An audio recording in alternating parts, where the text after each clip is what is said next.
पत्नी जी का फोन आया 1000 रुपए की साड़ी चाहिए, तो उस पैसे एक साड़ी ले जा रहे हैं।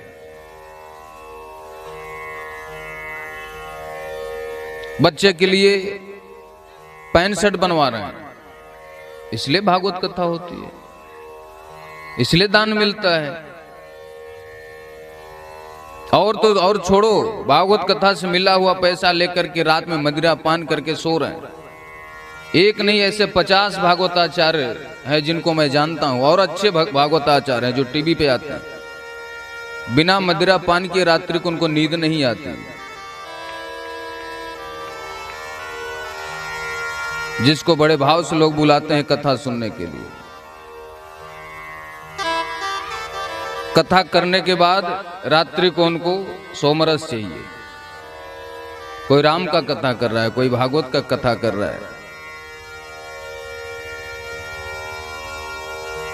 जो दूसरे को उपदेश कर रहा है कि आसक्ति से दूर रहो, बुरी संगत से दूर रहो, कामियों से दूर रहो, वो खुद 3 शादी कर बैठा हुआ है।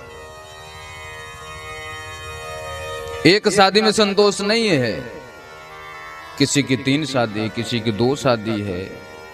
किसी ने पहली पत्नी को छोड़ दिया इसलिए कि वह गरीब घर की थी, फिर दूसरे अमीर घर की लड़की को ले अपना पत्नी बनाकर। कानपुर में आप लोग बुलाते हो, समझ जाना कौन कौन भागवताचार्य हैं और कौन कौन राम कथा करने वाले हैं। किसी से पूछे, भैया बड़ी अच्छा कथा करते हैं। एक वेश्या भी बड़ी अच्छी नाचती है, बड़ी अच्छी गाती है।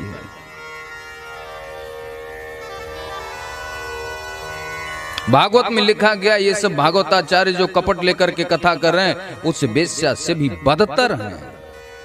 और वो वेश्या है तो अपने शरीर को बेच करके कम से कम अपने परिवार का पालन पोषण कर रही है, और ये नालायक अपने धर्म को बेच करके उस पैसे का मदिरा पान कर रहे हैं। दत्तात्रेय जी ने पिंगला नाम की वेश्या को अपना गुरु बनाया। क्यों बनाया? वो तो वेश्या थी, लेकिन वो अपना कर्म कर रही थी, उसका वो कर्म है।